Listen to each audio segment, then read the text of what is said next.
Hello. I've never read any materials from work teachers in these videos, but I'm going to change that today. There's a number of work teachers, really only a few, that aren't as well known, but I think they really had a great handle not only on the work itself, studied obviously with Gurdjieff over many years, but also the perceptiveness of being able to see through someone's question to really answer what that person meant. So for today, I want to have a question and an answer from the 1960s from Rita Benson's groups. So if you're not familiar with Rita Benson, Rita Romilly Benson, she was a famous stage actress in the early parts of the 20th century, living in New York. Most likely she came upon the work through Araji's group, because already in 1924, I believe it was, when Gurdjieff had come over, the announcement of an American branch of the Institute was made from her house. And she did go to the Institute, but what I find fascinating is it wasn't in the 20s, or it was toward the late 20s. And she was there in the 30s. That's where she met Martin Benson, and they got married. They actually got married over here in America. There's a great picture out there if you can find it. I'll try to link to it in the description for this video, where Gurdjieff is between Martin and Rita on their wedding day with his arms around them with the biggest grin you've ever seen on his face. It's an amazing kind of photo. But the 30s aren't really a time that are well documented for the Gurdjieff group and Gurdjieff work, and certainly not at the Institute. Obviously, by World War II, they're back in the U.S. Gurdjieff, the war ends.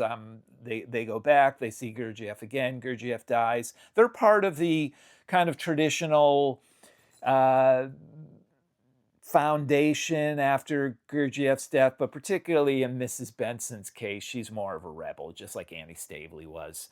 And but there's some transcripts of her meetings from the 60s out there. There's not a lot, but I did want to read one thing because the first time I read her, I just kind of put it aside and I was like, oh, great, another work person, who's who's being severe and this and that. And that was all my own internal nonsense. A couple of years later, I actually sat and read everything. And I was like, wow, she's really good. And I will say, for the first time, I've never said to myself, oh, I wish I was alive, or I wish Gurdjieff was still alive and I could meet him. I didn't even say that about J.G. Bennett. I'm lucky enough to spend time with Mrs. Bennett and Pierre Elliott. But the only person so far, after reading a lot of Rita's stuff, I've been like, wow, I really think that the way that she did the work was definitely the way that I needed it, certainly in my younger days. But I'm just going to read, this isn't even the whole question, this is the last part of the question. And then I'm just going to kind of read Mrs. Benson's response. It's pretty long, but there's a lot of little nuggets in there that are very good points of seeing. So the question is, normally, when I feel I have to do something, I always want to throw myself in it and overcome and climb the barricades and fight and get it over with. I don't know how to fight in a positive, conscious, purposeful way. So what I have to do is put myself in readiness for it to happen to me. And then Mrs. Benson. It can, but you have to learn what you can and cannot do. That's the point. If I know one thing, I know the occasions on which it is better to storm the citadel. I must know how to do that. What you speak of is right. The great problem, as I see it, in speaking rightly and truly about the ideas and the principles of this teaching, is the amount of confusion that often results. One has to bring it in a way that is best suited to the person who is hearing it. Yet the rest, they are in 12 different places with themselves. Each will interpret what they hear. This is one of the biggest dangers of words. The way people are conditioned to interpret makes it more and more difficult for me to speak. I like sometimes to give on-the-spot advice specifically for the person who has just talked. I see already how large of the dangers are in answering a person when there is an enormous group. One answers a question, and each person, according to their metabolism and their makeup, takes that to themselves and tries to use it in a way that perhaps is not intended for them at all. The solving of the mystery of how to bring and use this teaching is extremely difficult and complex thing. If one reads in search of the miraculous, which does outline the teaching admirably in its theoretical phases, and even some others, it is very difficult for anyone to understand that this book will be accepted in as many different ways as there are many different people reading it. I will accept it according to my type, according to my blood, according to my veins, according to my gray matter, according to the conditions of my heart. In this way, I will accept this, and I will then, with that information, accept everything else I hear from that place in myself. To communicate is impossible when not given a good medium in a person. Either an accidental preparation or a wish that isn't too much of a personality wish, because one must be prepared. A person in the work as many years as you have must really wonder at times why people who hear these things so often, in relation to the atmosphere and the training they were subjected to, have really done so little with themselves. One would wonder about that. It interests me enormously because I have tried to see every side of how this work could be given. And sometimes I think it doesn't matter if people pass in and out. It is not my way. I think it's terrible to let people come to this monastic thing that has been westernized for the first time when there isn't a communicator, a teacher, if you wish, who has had direct contact with the master. It can only go on in a diluted, decimated, and non-authentic way, and therefore it will meet its end, like all these things do. It is temporary, and works of this kind have reached many ends until another great teacher is born, and then people come out again. And if they have accidental preparation, participate again.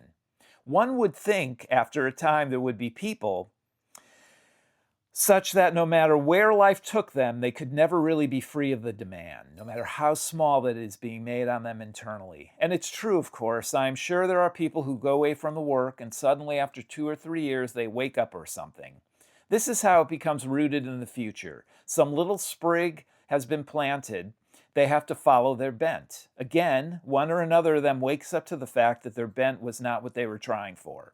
To be sincere is a very big thing in the work sense. To be sincere a little bit, I would have to be, to a certain extent, free. And I don't know many people who know what Mr. Gurdjieff means when he speaks of freedom. He speaks of the fact that this teaching, in its final analysis, is to bring one to a point of freedom. What would that mean? It doesn't mean that I can work when it suits me. It also doesn't mean that I can't make mistakes, because I do live on this planet where mistakes are very popular. It does mean that I have to have a communication with myself of a very real and unusual nature. If that communication doesn't grow over the years, if I wait, as our type on this planet habitually waits for everything, if I don't have a realization of today against tomorrow, if I don't even have the courage and the strength to face myself in something of the truth, I cannot really taste what freedom could even be. Now, juxtapose that is also the fact that, as you've heard so many times, I will, in a certain sense, always remain as I am. I don't make that clear to myself, although it has been said 3,000 times. Stay as I am, and yet need to be different in order to free myself? How am I now? Why? What do I do with these enigmas that constantly face me? They should face me, but oddly enough, they don't. They become either an intellectual question that my mentality becomes very interested in, or I feel it without knowing how to analyze it or what it really means. Or I have an instinct for it, or I realize this is something I should be able to grasp. My own inner communication is so slender and so unrealistic that I really don't even want that. I want a quick formula so I can get on with what I'm doing. A new job, a new idea, a trip, a new business, a new piece of art. I want it to put something over unconsciously on myself. I very rarely want it for itself. In order to even learn what it could be to be free, I have to want these things for myself. Then I can have the other things. How often does one read or hear it? This is what Mr. Gurdjieff means when he says this work cannot be given. It cannot be put into an envelope, and it cannot be put in your hand like a talisman. What do I wait for to make my acquaintance with myself? Not a glimpse, but a head-on acquaintance with something very real in myself. And at the same time, having the courage to know that I will only free myself by being submerged in it. Only. There are very few people who have ever achieved that.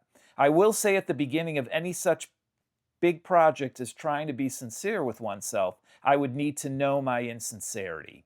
before I can make the positive step I need to be free enough to recognize the ways in which I need to be, not want to be, not wishing to be, but need to be insincere. I must be acquainted with what nature has given to me, formed by the environment I've lived in, with the indelible marks that have been left on me.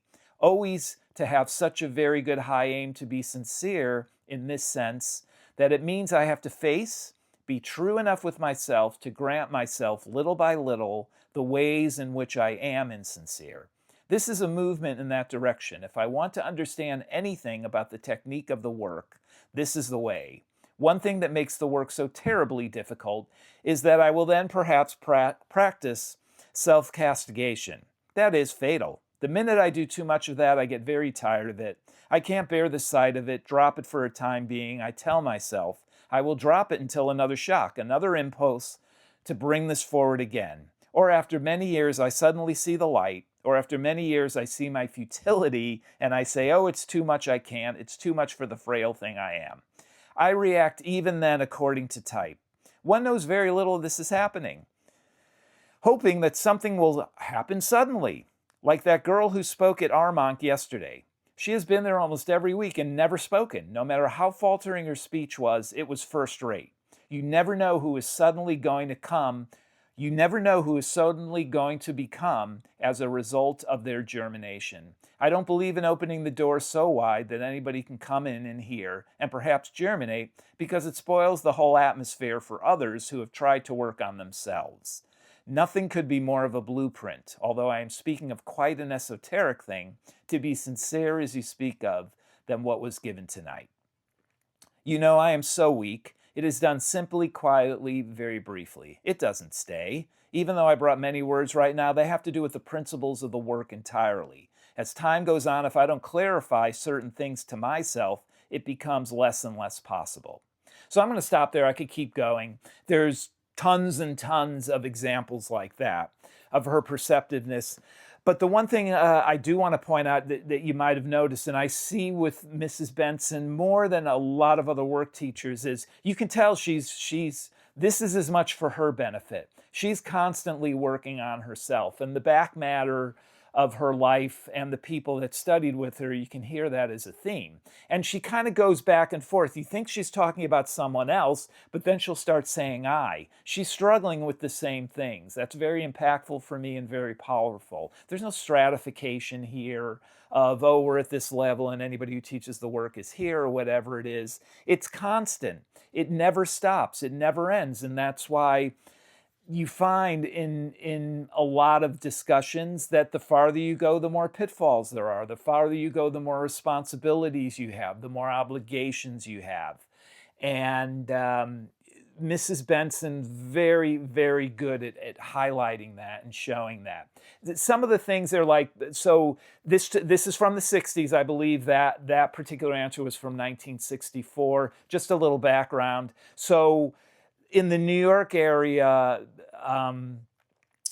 after Gurdjieff have died, Mrs. Ouspensky is still living in New Jersey. Mendham Farm is still going, and that kind of comes under the umbrella of the foundation in New York as it gets formed, and that's where people go for work weekends. Until Mrs. Ouspensky dies, the early 60s, that property is sold, and they buy property in another, in a suburb of New York City called Armonk. So then they bought property there. That's where work weekends happen there. So I'm just pointing that out because she talks about workshops and Armonk, and that's where all that's happening, even though a lot of these groups and discussions are taking place at the Bensons, which was in New York City, and also Mount Kisco, New York, another. So a lot of useless information at the end of there. But I'm saying a lot of this because it pains me. Very few things pain me, but some of these more, I'm not going to say obscure, but more lesser known teachers of the work that really have powerful messages to tell us still to this day. It's worthy to seek that out. It's not just seeing another flavor of the work. It's showing you how many people, even in that small population of people that were affected by the work, how it really motivated them and moved them for decades upon decades. Good luck.